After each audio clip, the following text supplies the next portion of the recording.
Born of fire. Now a wildlife showcase. Spectacular scenery, plentiful food, and permanent water create an apparent paradise. But this natural wonderland hides dark secrets. Is Ngorongoro Crater a wildlife heaven or hell?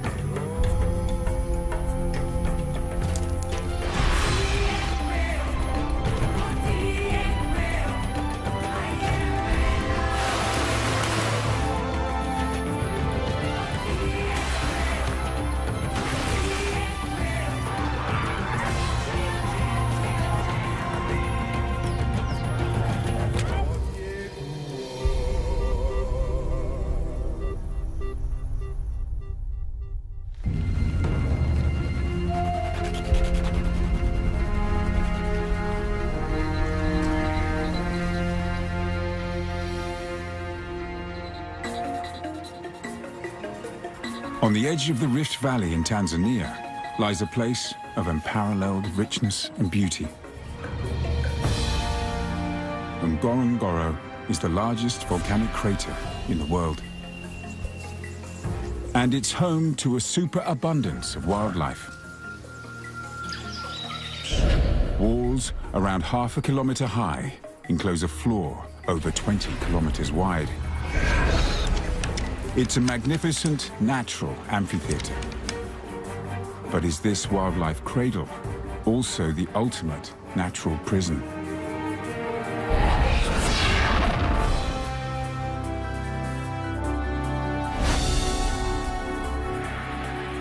The surrounding Serengeti Plains play host to one of the most amazing natural events: the Great Wildebeest Migration.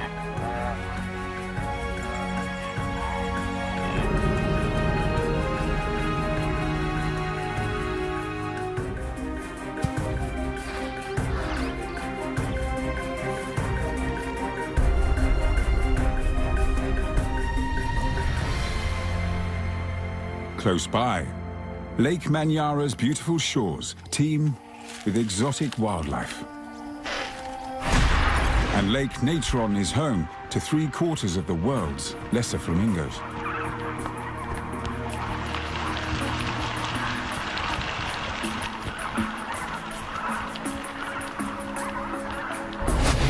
Even our own earliest ancestors were born here. But what has created these natural riches?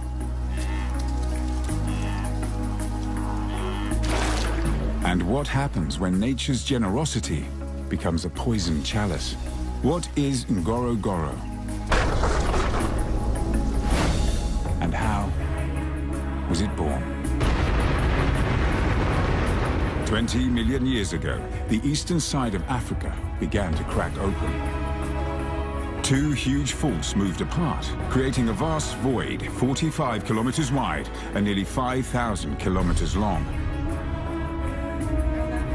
The Great Rift Valley was born.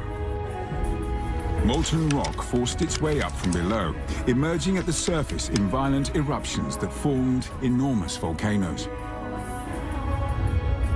Ngorongoro grew into a towering mountain that would have dwarfed the European Alps.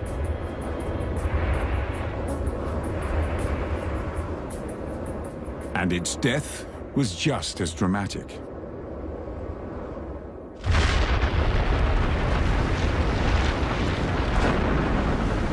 Three million years ago, a catastrophic eruption caused the mountain to collapse in on itself,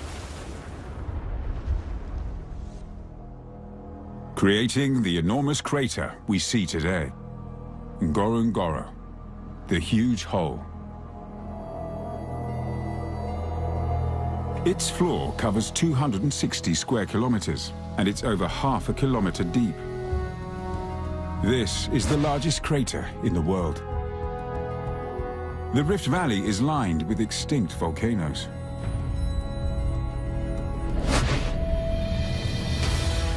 But there's one that is still very much alive. Oldonyo Lengai, the Mountain of God.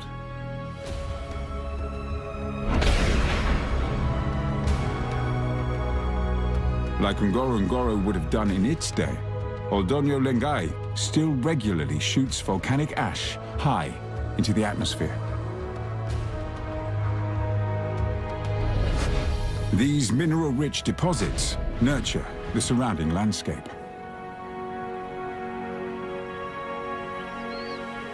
Their nutrients create a fertile soil that supports lush vegetation and diverse wildlife.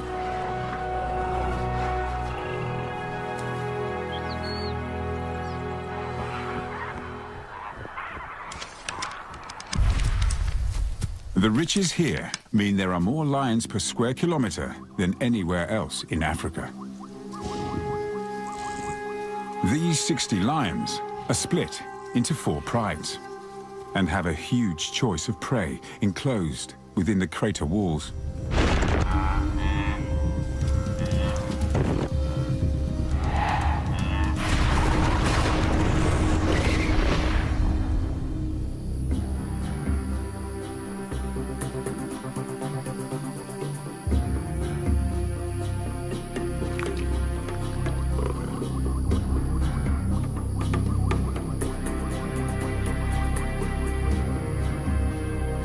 But the predators are also corralled here. Such fierce competition means that everyone is on the lookout for a free meal.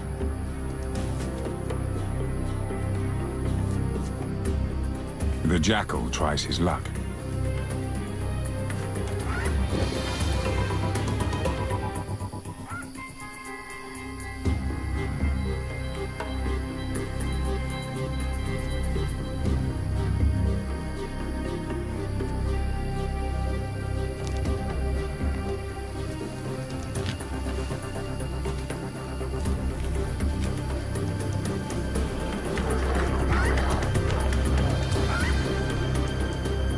But a lion is just too large to take on. The jackal has to bide his time.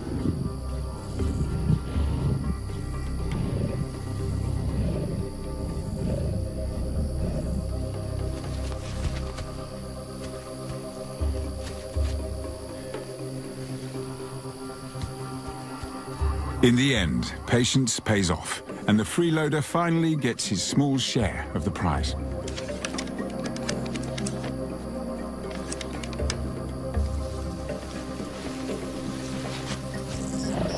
But soon, the lion has a much bigger problem to deal with. Hyenas. They have the most powerful jaws of any carnivore and will not hesitate to seize any meat-eating opportunity. They share the same tastes as the lions, so violent arguments are inevitable. The war between these two species is so brutal that given any opportunity, a lion will kill a hyena. And a hyena will try to slaughter even a defenseless lion cub.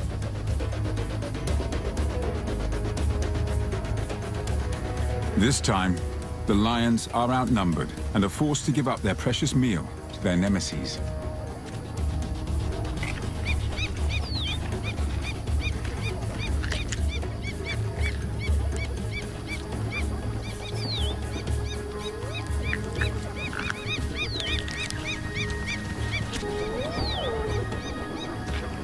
The continuous feud between these two warring species isn't just over food. Both lions and hyenas are trapped in the crater, so the battle for prime real estate is extra critical to their success as hunters.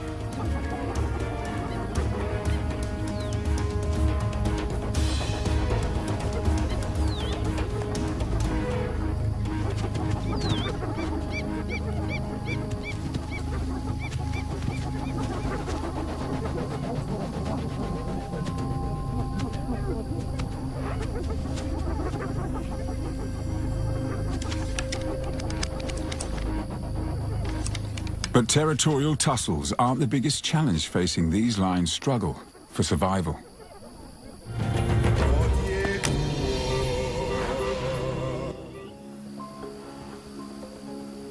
The craters' encircling walls also acts as a barrier to the lions living on the outside. With little or no new blood coming into the gene pool, this is creating a problem. The craters' lions have started to inbreed.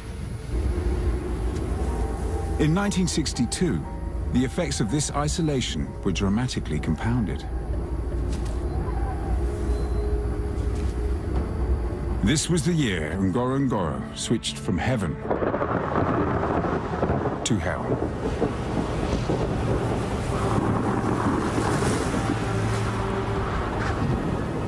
Unusually heavy rains brought swarms of biting flies with them. They overwhelmed the crater lions, covering them with festering sores. Eventually, the lions became so ill they could no longer hunt. By the time the rains and the flies disappeared, the 70-strong lion population had been reduced to just 10.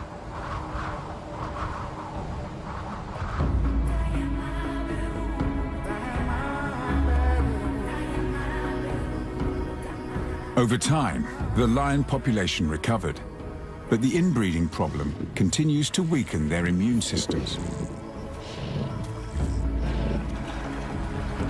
Unless new lions from outside the crater's enclosure come in to create a genetically stronger generation, the resident population could be doomed.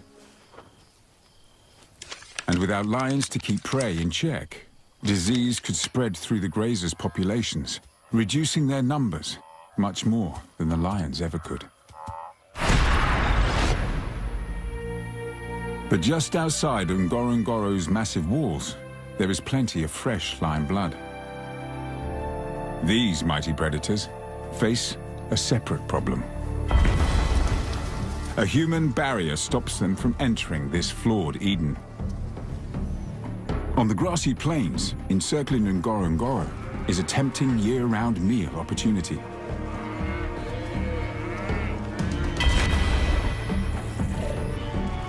Cows look like an easy target for the local lions.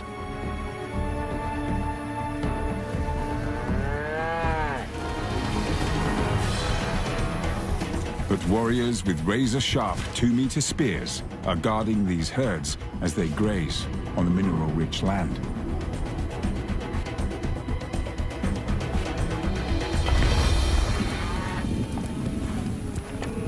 These Maasai warriors guard their livestock from lion attacks.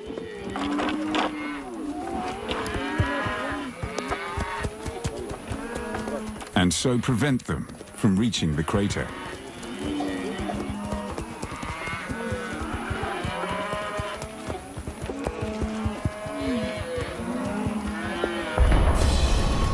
Hunting lions used to be a Maasai rite of passage, but today, this age-old tradition has been outlawed. But if their herds are attacked, then killing the aggressor is allowed. Each warrior will risk his life to fulfill his protective duty.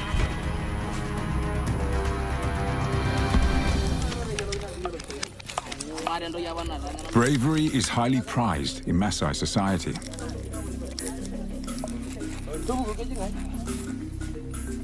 And the courage needed to challenge such a dangerous predator is celebrated.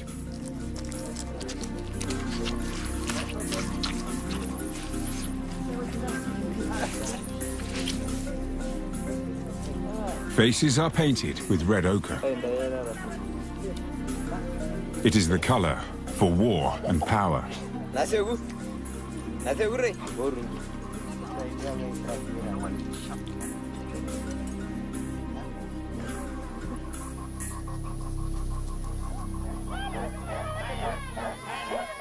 And the traditional ritual of the jumping dance demonstrates the warrior's stamina, essential when taking on a lion with just a spear.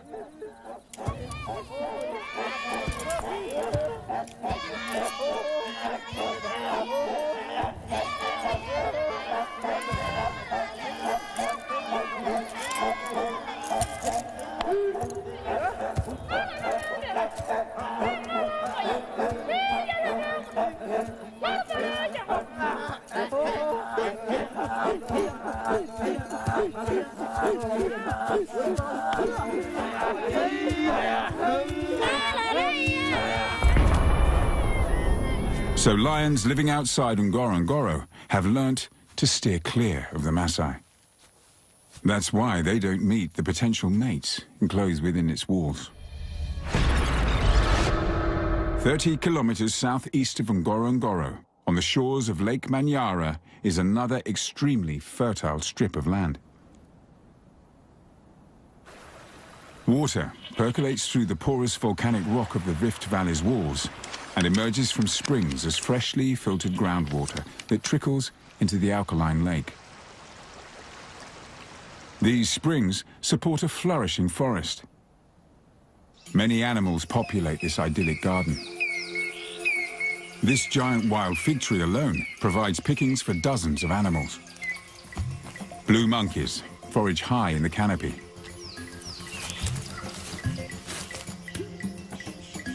Their life is so easy that they never need risk coming down from the trees. This monkey gets all the fresh water he needs from the leaves and the juicy fruits and flowers just an arm's reach away. With so much food on offer, many species feed alongside each other in harmony.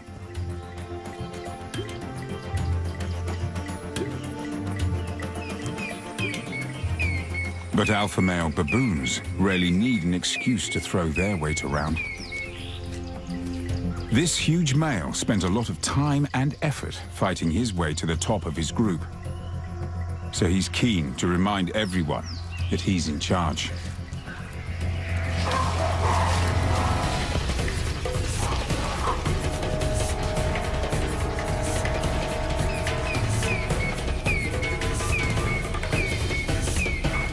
The troop's youngsters can't sit still either.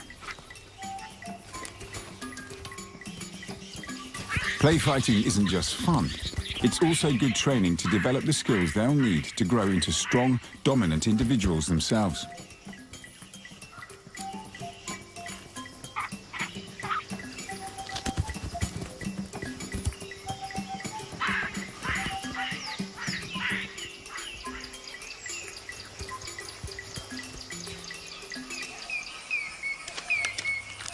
This abundance of fruit satisfies even the largest of appetites.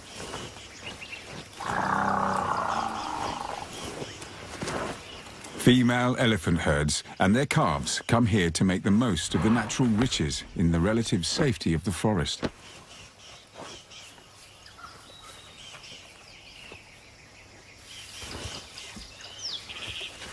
These sweet figs are a special treat. People are also keen to exploit this garden of plenty.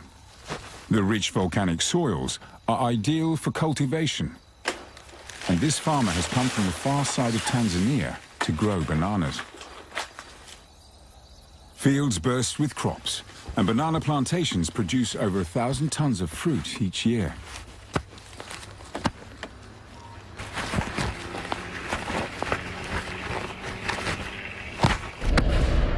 This volcanic region seems like the perfect place for people to flourish. A secret our earliest known ancestors already discovered over 2 million years ago. What clues did they leave behind that tell us about the way they lived in this volcanic land? Just a stone's throw from Ngorongoro is perhaps the most important place in the known history of mankind. Olduvai Gorge.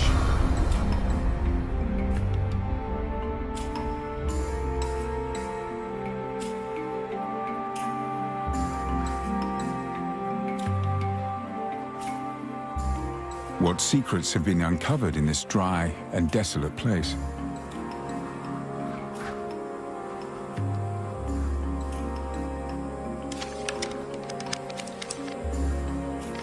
Recent discoveries have revealed a whole host of primitive tools, skull and bone fragments dating back around 1.5 million years.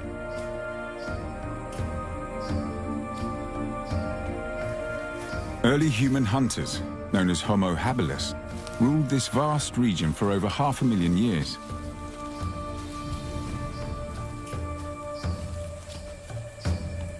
But the local fossil record shows they suddenly disappeared.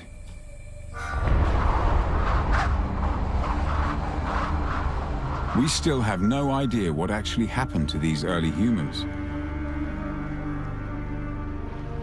One theory is that the lake eventually shrank, forcing them to migrate in search of water.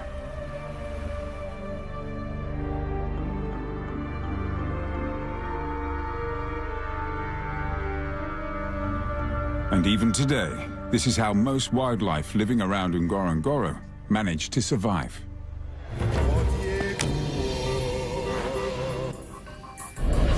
The Maasai came from Kenya around 200 years ago and claimed the ash-rich grazing grounds surrounding the crater as theirs. The previous occupants were forced to flee. Now the Maasai are as much a part of this landscape as their feline rivals, the lions. This proud tribe of cattle herders largely live peacefully alongside the wildlife, relying on their herds for food rather than hunting wild animals.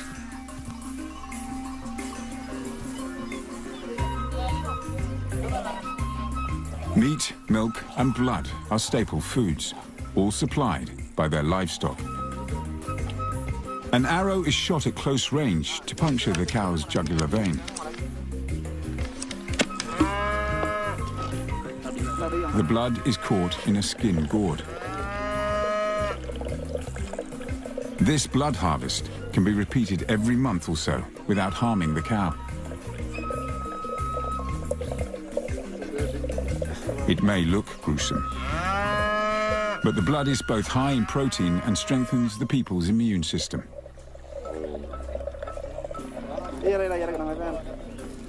So it is highly prized, especially by children. And the Maasai's fearless warriors.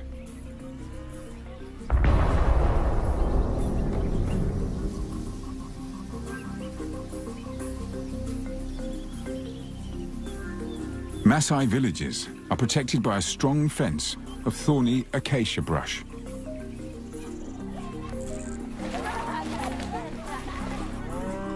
And all the livestock is brought inside every night to shelter them from predators.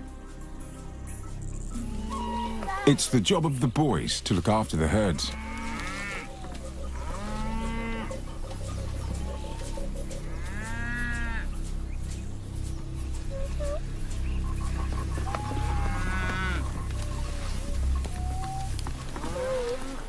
But keeping cattle does pose problems. Cows need 10 times more salt than people.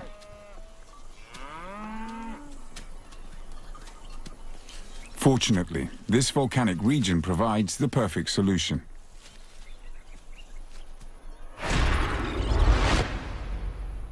A place so saline, it seems nothing could survive here.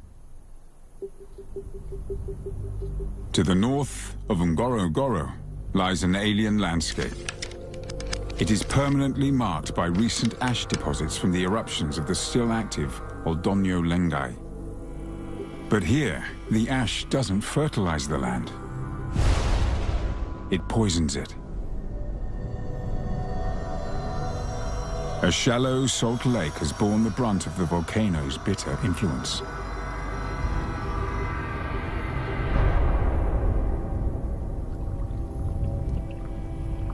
How can anything survive here, in one of the most hostile environments on Earth? Lake Natron is the ultimate soda lake.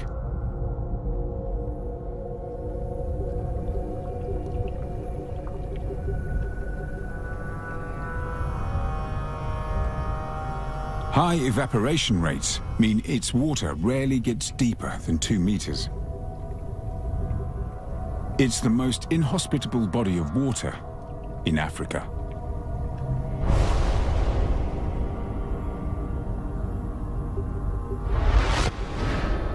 And yet, amazingly, life has found a way to exist. Alkaline tilapia thrive in the hot springs that feed the saline lake.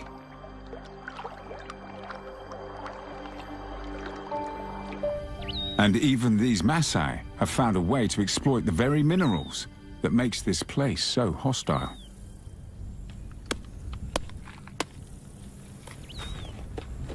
Salt has been a valuable commodity for millennia, and harvesting it provides an important income.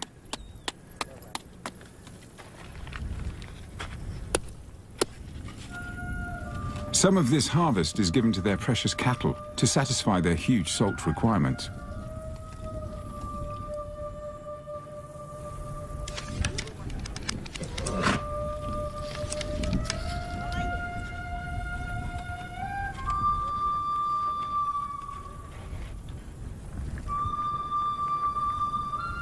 The mountain's concoction of volcanic minerals spill into Lake Natron, giving it a glassy surface so reflective that confused birds sometimes crash into it.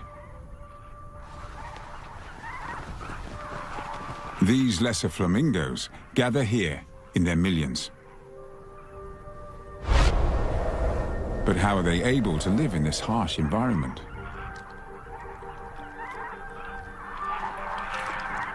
The skin on their legs is thick and leathery to withstand the burning alkaline water.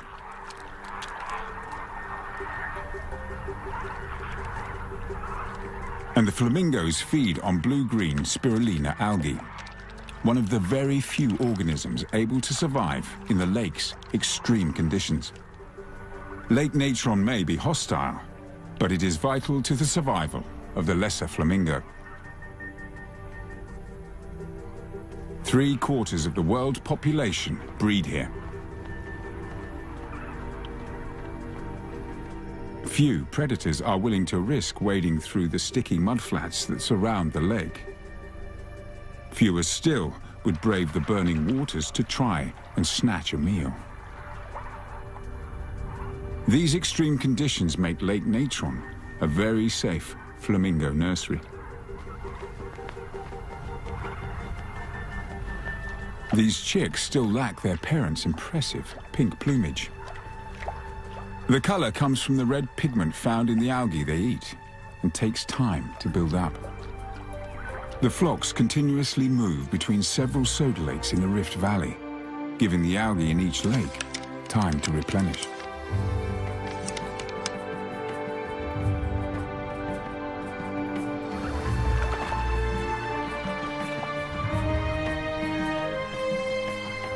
But not all the lakes in the Rift Valley are as caustic as Lake Natron. The Maasai have learned to make good use of the less alkaline salty pools as a natural disinfecting dip, cleansing their goats and cattle of parasites and infection.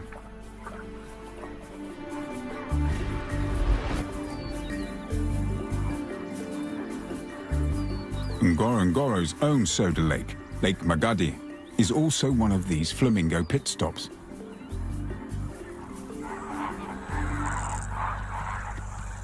But these birds are taking a risk. Although the waters of Lake Magadi are also alkaline, they're not caustic enough to keep predators at bay. These hungry hunters prowl the shallow lake edges. They're on the lookout for a straggler from the flock. Golden jackals are too small to take on large prey by themselves, but a small flamingo is easily overpowered and makes a decent meal.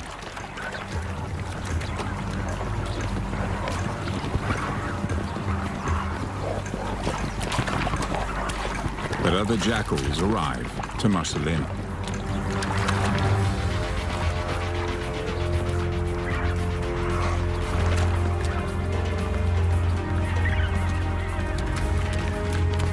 The flamingo makes a desperate bid for freedom, whilst the attacker is chasing off his rivals. But his injuries soon force him into the water. This time, there is no escape.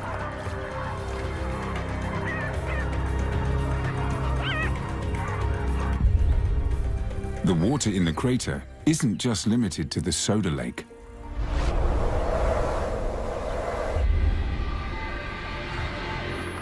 There are streams and springs that feed an extensive wetland system, providing year-round fresh water for the crater's inhabitants, even during the harsh dry season. These swamps are wildlife magnets.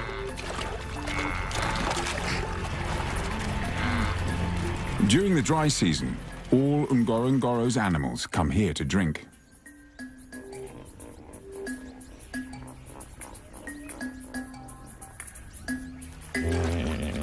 This permanent supply has even allowed water-loving hippos to colonize the crater floor.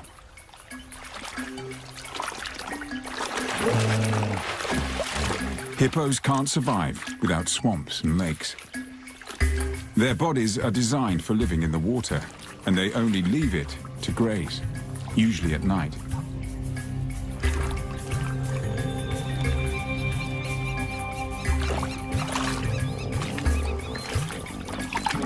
These colossal creatures are virtually hairless, so to avoid sunburn and dehydration, they spend most of their time bathing.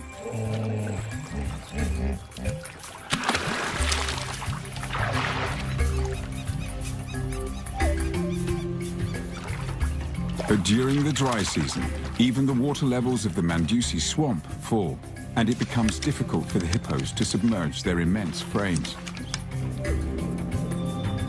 But, trapped in the crater, they have nowhere else to go. So to protect their sensitive skin, they coat their bodies in mud. It's messy, but highly effective, and allows them to leave the water for brief periods during the heat of the day.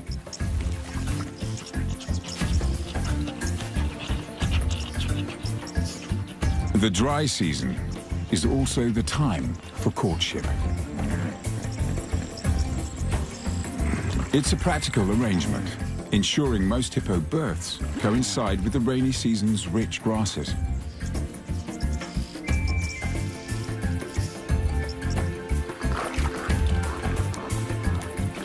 But not everyone gets their timing quite right. This calf has been born out of season, but it still appears in perfect health, despite the drier conditions. The youngster can already submerge and suckle underwater. A talent it's had from birth.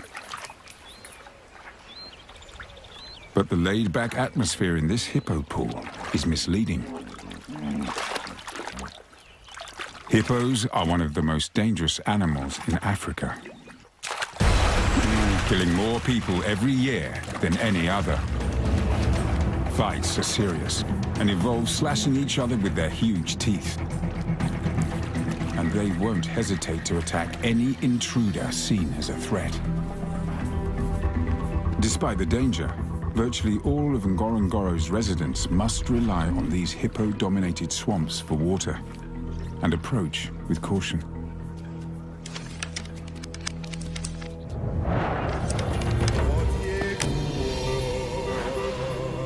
To the northwest of the crater lies the Serengeti.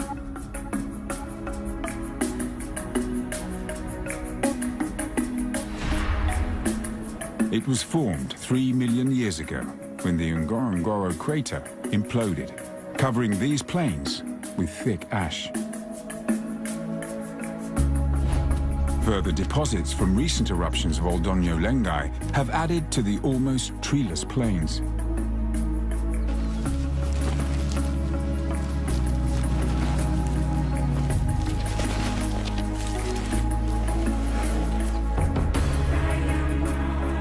When it gets wet, the ash sets like concrete and is too tough for deep roots to penetrate, so trees can't survive.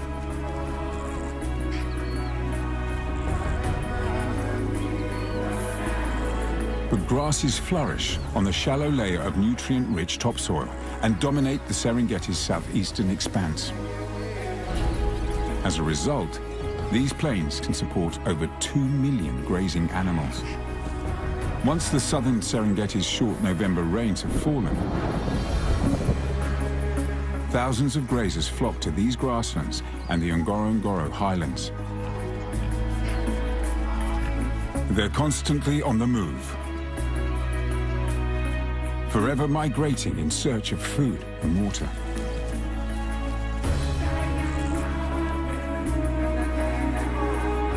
So too are the expert hunters, tracking their every move.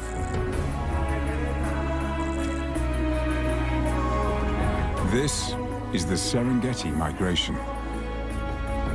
It is one of nature's most epic events. Seen nowhere else on Earth, this incredible wildlife drama plays out on a gigantic scale.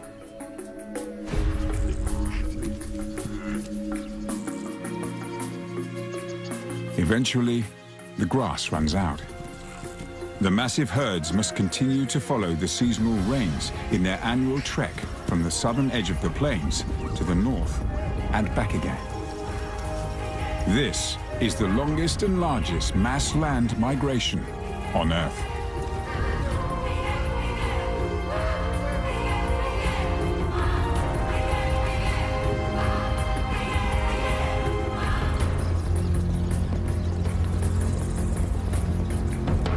Many don't complete this treacherous 3,000-kilometer journey.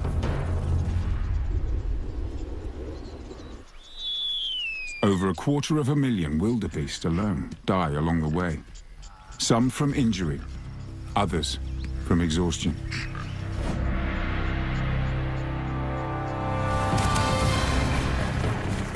And exposed on these vast grasslands, many are killed by predators. Lions, hyenas, leopards and cheetahs all claim their quota.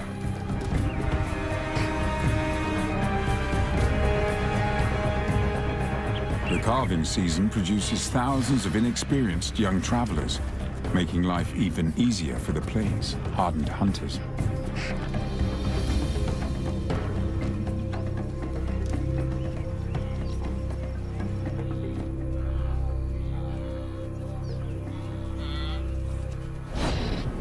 Lion prides have carved the Serengeti up into jealously guarded territories.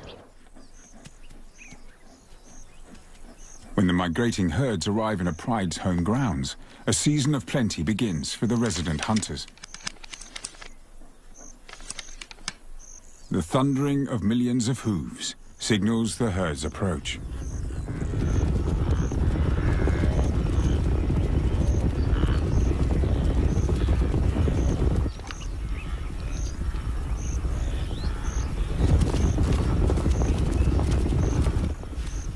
This pair of lionesses are a finely tuned team of deadly stalkers, working closely together to isolate a target.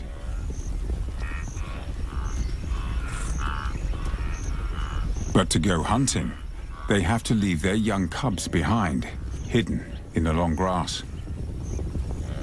They must hunt to keep their family alive.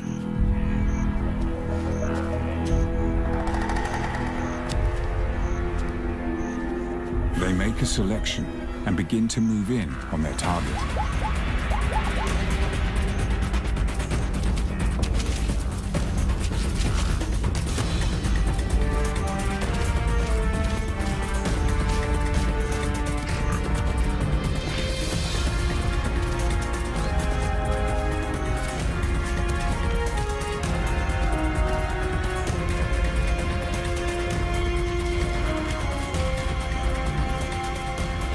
They're unaware that their cubs are in mortal peril. A group of hyenas has spotted them.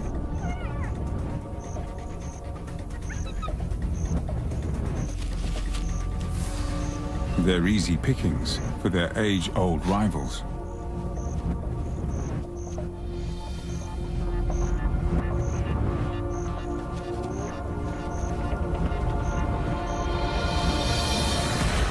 But the cubs' mothers are completely focused on the hunt.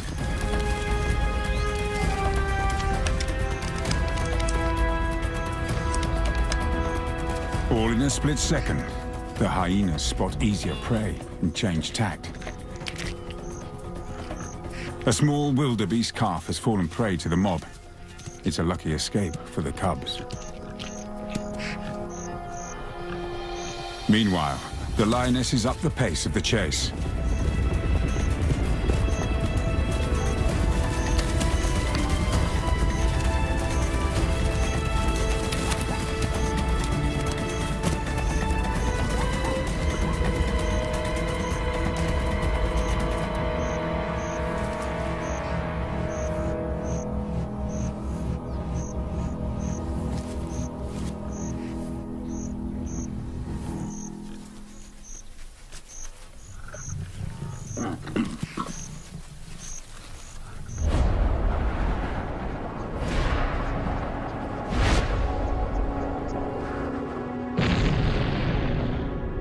Fueled by volcanic drama, scattered ash fertilizes an exceptional array of landscapes, home to wildlife and people, and some of the most hostile places on Earth.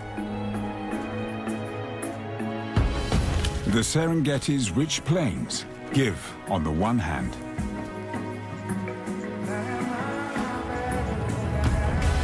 but its predators are just as quick to take away. The fertile soils of the Maasai homelands allow them to raise their herds of cattle and goats, but it puts them in deadly conflict with resident lions. The soda lakes scattered throughout the Ngorongoro area provide refuge to many, but not to all.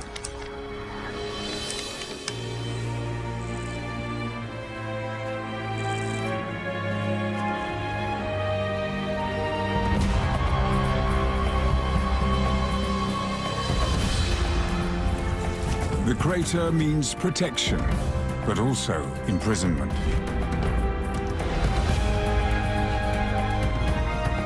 Ngorongoro is both a natural hell and a garden of Eden.